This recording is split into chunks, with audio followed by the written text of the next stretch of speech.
Alright, welcome to Husker Storm blog. Sorry the video's a day late, and it's not going to be as good as I liked it to be. But I was on vacation, so here it goes. I didn't get to watch college football, any games. I didn't get to watch whole games. I mean, I watched recaps and stuff. I did my research. But here's my recap of last week. OU made a loud statement, especially in the first half against Texas, as they just completely trounced them. And the score looked closer than it actually was. I mean, it should have been like 63-8, but OU's, they got their backups out there and stuff. They're up by 40 points. Louisville overcame a slow start and cruised past Pitt. Wisconsin's running game is finally coming together as they handled Purdue, unlike I expected. I mean, they put up 400 rushing yards in that game. And it was just like they flipped a switch. This is the Wisconsin team we expected. Now it's Purdue. 2 weeks against Illinois and Purdue. They faced Minnesota, probably a little bit better defensively than Illinois, maybe on the same level as Purdue. But Purdue's been just destroyed the last 2 weeks against the run, and then they play Ohio State this week. So expect for some more. Texas Tech beat the crap out of Geno Smith, and Geno Smith drops in my Heisman. Doesn't mean he can't win it. He's still going to put up great stats. But when you only score 14 as the quarterback and lose by 45 points or 35 points, there's no way you can stay number one. I'm sorry. We also had K-State scamming off the upset by Iowa State, as they look like the favorite to win the Big 12, kind of. Notre Dame won in double overtime, where their offense showed some of their previous flaws from last year, turning the ball over, especially fumbling. But hey, they won the game, and close call at the end. Oregon State ran away from BYU in that one, as they didn't lose a step really without Sean Mannion in there. Bama crushed Missouri like I expected. I missed that score by 1 point. I said it was 41-10. Final score is 42-10. Hey, you missed some. Boise is still tough to beat on that ugly blue turf, as they beat Fresno State. Iowa defeated Michigan State in overtime. Michigan State's fallen out of the Legends race. They've got to win this week if they want to stay in it. I still think they're probably out of it. Whoops, sorry about that. Some people think they put that Iowa's in there. I'll talk about that in a minute. Seminoles back with a rout over a terrible Boston College team. The Gators came out slow like I anticipated, but they finished off the Commodores pretty easily. USC took care of Washington in almost the same score I predicted. LSU, with their backs against the wall, came out and ran the ball down South Carolina's throat. Dominated the Gamecocks in terms of the box score. It was a close game, and they had to, get a touchdown late to take the lead. A couple touchdowns late, actually, which helped big time. Ohio State continues to play down to opponents as they escape the Hoosiers' late comeback. Their defense is awful. Texas A&M wanted a high-scoring shootout against La Tech. I picked La Tech to win that one. It was pretty dang close. They almost had a 2-point conversion to tie it. They failed on that. Now with only 12 undefeateds left, and that's including some teams that aren't going to be there in the end. Who's going to play for the national title? Notre Dame's halfway through the gauntlet. They've got USC and Oklahoma really left on their schedule. Those are 2 road games though. Can Kansas State overcome Geno Smith next week? Oregon State seems like the most underdog in the top 10 to make it, but hey, they look like they're getting better every week. Oregon looks like they might have to defeat USC twice. They're going to have a tough matchup this week against ASU. Mississippi State is there, but I think they'll finish with 2 or 3 losses, and they're there because of their schedule. Very easy. Of course, you got to talk about the 1-loss teams. LSU and South Carolina are in there, of course. They've got pretty tough schedules. If they can get to the SEC championship game and win, they could potentially be in there if it comes down to one-loss teams. I mean, USC's even in there, although they haven't looked impressive. Florida State's out of the mix because the ACC is worse than the Big East and the Big Ten. Yes, I said that. What else do we got? So let's talk about the Big Ten's legend race. Some people think Iowa's in it. I'm sorry. You beat Michigan State and Minnesota. Michigan State's terrible this year. They're not very good. They're not terrible, but they're not as good as they were last year and the previous years. Iowa's they don't stand a chance. There's no way they go on the road and beat Michigan. They're going to lose this week to Penn State. So there's 2 losses. They've got Nebraska coming to town. Nebraska completely dominated them last year. Even though Nebraska only won by 13, 20-7, they dominated them. I mean, it should have been a shutout. Nebraska plays well against pro-style offenses, and they will play well against Michigan State, Penn State, and Iowa defensively. I think Iowa's is far behind Nebraska and Michigan. Northwestern's closer to Nebraska and Michigan, but is still far behind. Northwestern can make a statement this week with a win, but I think it's going to come down to Michigan at Nebraska. I think the winner of the Legends could have 2 losses. If you have one, you're automatically going to be in, I think. But 2 losses, and there's going to be a tiebreaker. I think, whatever, if Michigan goes 5-1 here, and their losses to Nebraska, but Nebraska goes 5-1, it's Michigan's, obviously. But it's going to come down to a Nebraska-Michigan game. And if Nebraska can't fall against a team that they shouldn't fall against, like Northwestern, or no diss, Northwestern's a good team, no question about it. But Nebraska shouldn't lose to them if they want to win the Legends division. My top 25. Let's go through this quickly. I don't have a ticker down here at the bottom, so just listen. I got Bama at 1, of course. Florida at 2.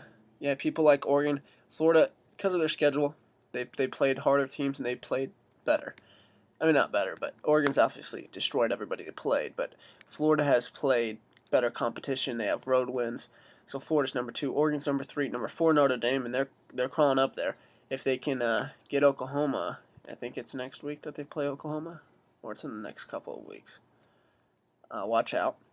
Kansas State gets a win here against West Virginia on the road. They could be climbing. Ohio State at 6. Oklahoma at 7. Yeah, they were my first one-loss team. I like how they played in that game. They're playing really good defense. LSU at 8. They can move up, but they can beat Alabama. South Carolina at 9. If they can beat Florida this week, they'll find themselves as the best one-loss team. A road win against Florida would be huge, especially with Marcus Latimer as uncertain in this game. Just found that out. Oregon State at 10. Hey, if they keep on winning, I mean, they had a pretty much automatic win this week, I think, against Utah. So they could find themselves at, 6-0?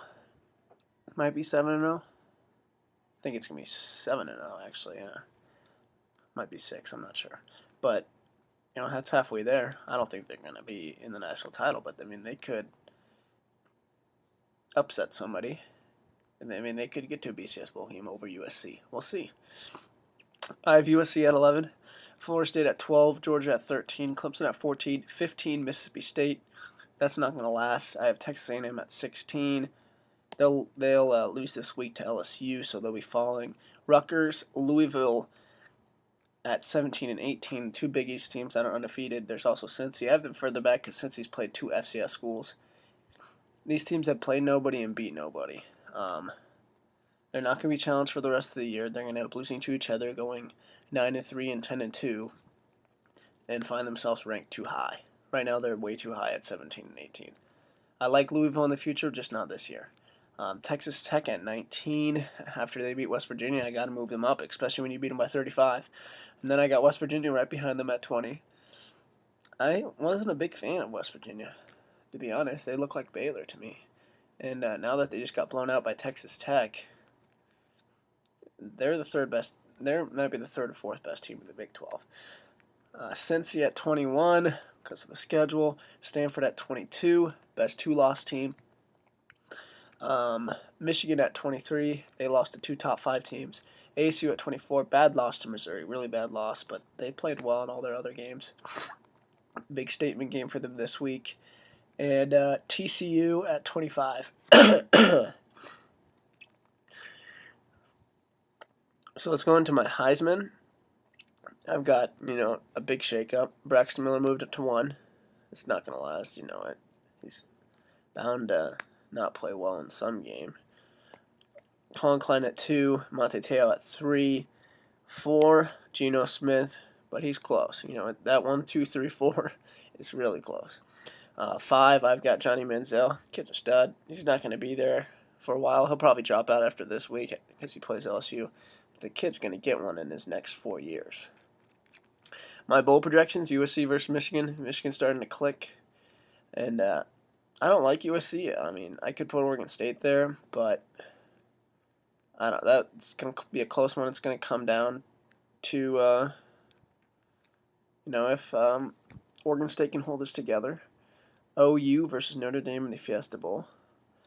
I like OU to win the Big 12. Sugar, Florida versus Rutgers. Rutgers to win the Big East. Florida to lose. Actually, I have, Florida to lose to Georgia, which means Georgia gets into the SEC championship. So they're going to be the at-large bid there. Florida State versus K-State.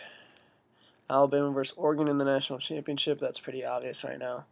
Now let's go to my Week 8 predictions. We've got Nebraska at Northwestern. Another revenge game for the Huskers. Last year they hosted the Wildcats, came out flat after they had a big win against Michigan State.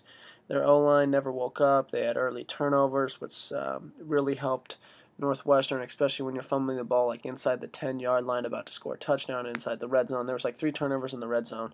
So they very easily could have dominated that game, but they gave a good team too many chances. Expect a lot of points in this game.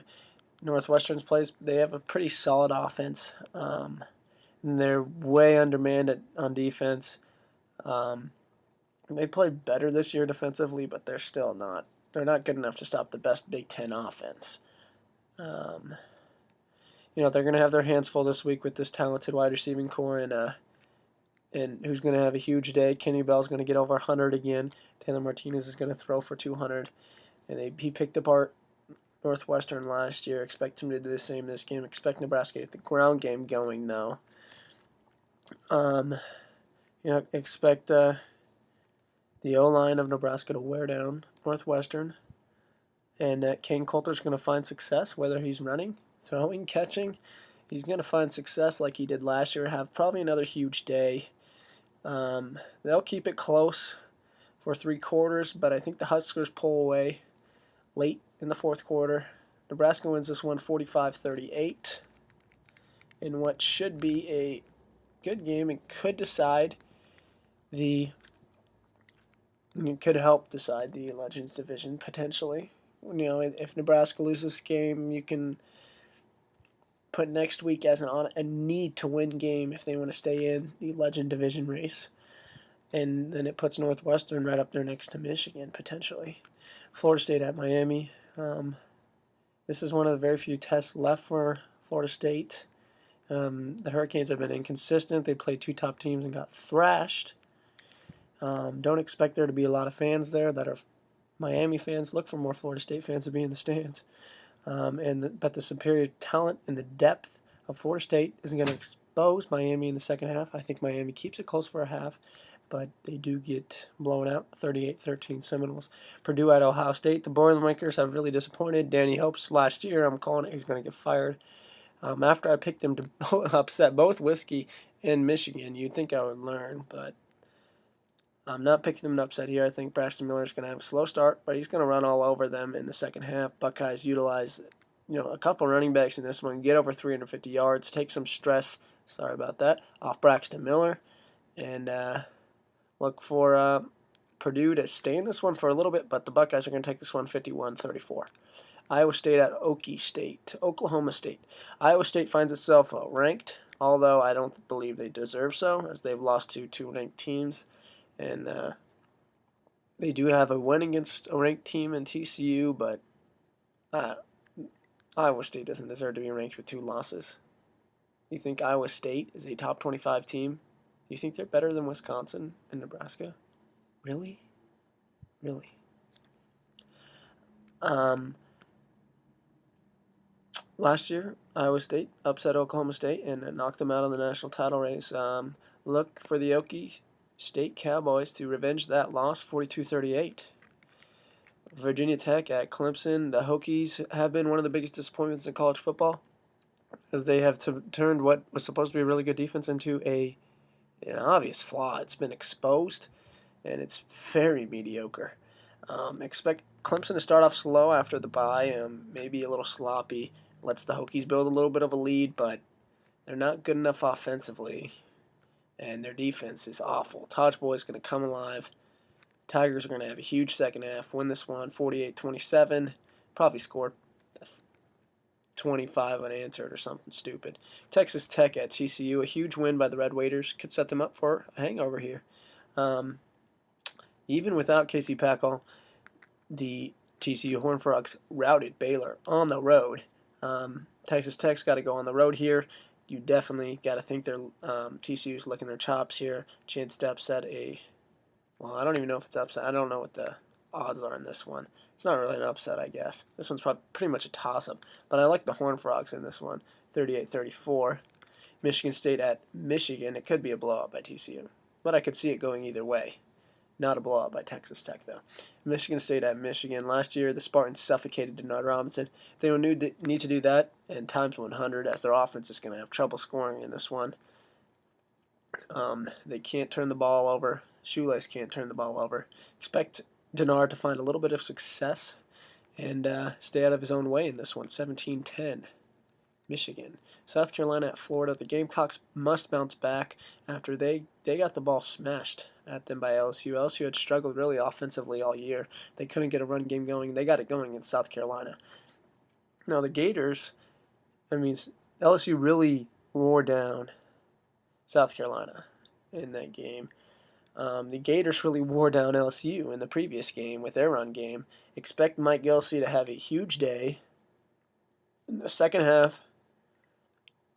And with Marcus Lattimore out of potentially, he's uncertain this one. He could play, but with him uncertain, you got to take Florida in this one. I liked Florida before that. I like Florida here now. So it looks like Florida-Georgia is going to come down to the SEC East. 27-23, Florida takes this one behind Mike Gelsey. Oregon at ASU. This game's Thursday night. Primetime game. I think it's a blackout for ASU. I live in Arizona, so I've listened to the radio, heard all the hype, the overhype about ASU. They're talking about how this program is back. Where has this program ever been good? They had a couple good years from 1996 to 1998 or whatever that was, and a couple good years in the mid-'80s. But, this program has been very, very, very below average. And it's a below average program. Maybe average. They're pretty mediocre. They are playing good football this year. They're disciplined, not turning the ball over.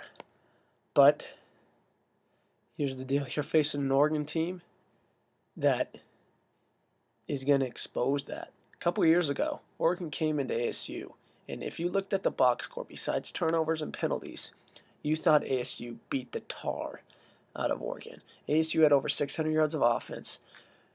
Oregon had only over 400. They were just barely over 400. That was one of their worst offensive games. This was the national championship year for Oregon when they lost to Auburn.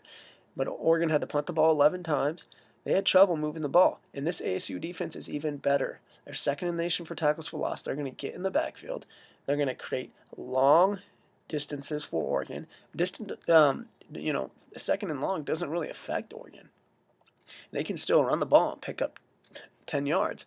But Marcus Mariota, being a freshman quarterback, could really struggle in this one. I think ASU is going to hang in here and hang in here for most of the game.